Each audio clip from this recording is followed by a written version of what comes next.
the biblical portion of Tazria. A very difficult verse in the beginning of this portion. And the Lord spoke to Moses, saying, "Speak to the children of Israel, saying, Isha ki Tazria, a woman when she shall be inspermated." This word Tazria is a very difficult word. Zera means seed or sperm. Ki Tazria, when she shall be inspermated and bear a male. She then has a period of ritual impurity and a much larger period of ritual purity. But what does it mean, Isha ki Tazria v'yolda zachar? When a woman is inspermated and gives birth to a male. The strange word, ki Tazria, how does it fit? It's fascinating that in the Talmud, the rabbis make a strange suggestion. That if a husband is considerate of his wife's needs and enables her to reach climax first, and that's how the rabbis take the strange word Tazria, he's worthy of having a son. Because certainly in biblical times, most men wanted sons to continue the family tradition, the family farming, because that was the family business. And that represented continuity in the land of Israel. How scientific the particular interpretation of the Bible is, I don't know. Although I do know that there were several studies that claimed to say that it is a way of securing a male child and not a female child. I want to suggest a totally different interpretation, which answers a very modern problem.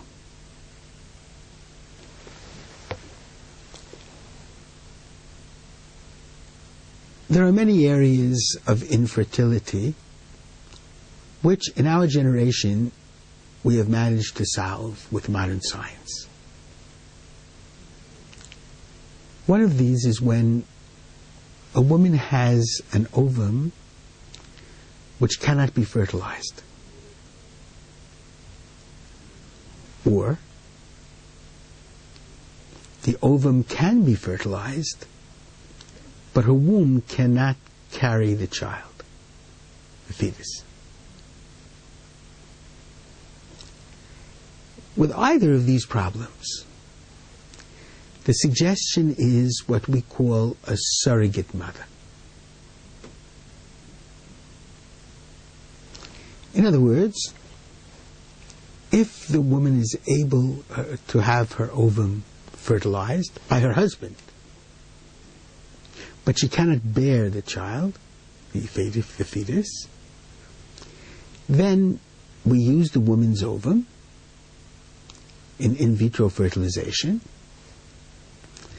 and inject the ovum into the womb of an ima pundakait, a surrogate mother, who bears the child and births the child.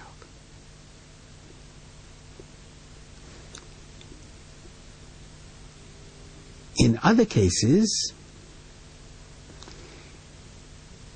when a woman's ovum cannot become fertilized, the woman takes someone else's ovum, which has been fertilized by the husband in question,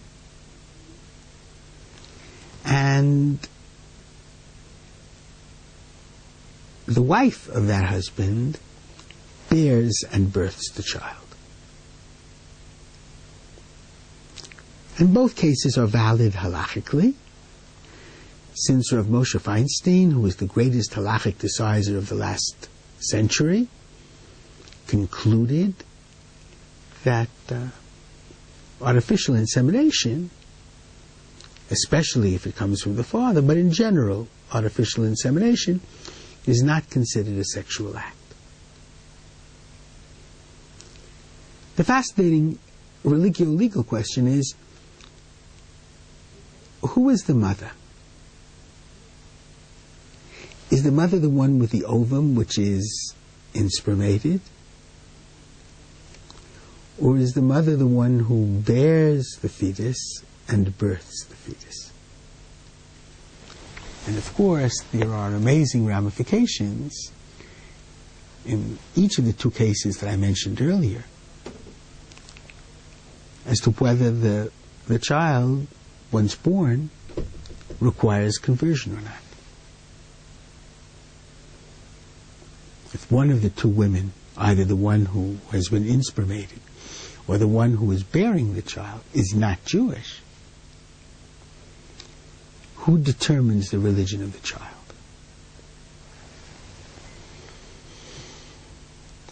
It was thought for many years that the woman who carries the fetus and births the fetus is the real mother, no matter whose ovum it was that had been inspermated initially. Rav Goren, former chief rabbi of the IDF and of the State of Israel, saw it differently, based specifically on our verse in parshat Tazria.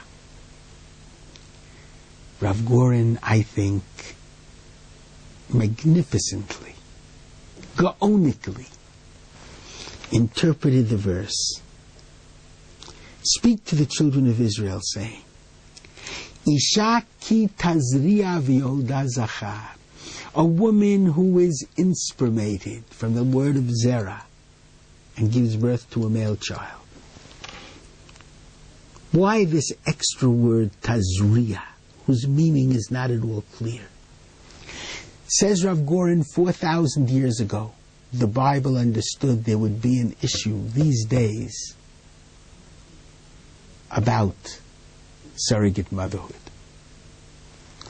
And the Bible says, Isha ki Tazria, a woman who is inspermated, she is the one who births the child.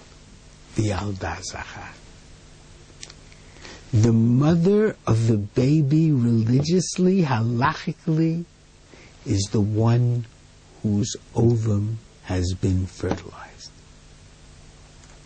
Even if that ovum is injected into the womb of a Gentile woman, who ultimately bears the fetus and births the fetus. The one whose ovum has been inspermated, she is the religious mother of the child. It's amazing how one can take a verse that's 4,000 years old and apply it to such a modern issue in science and halacha. Shabbat Shalom.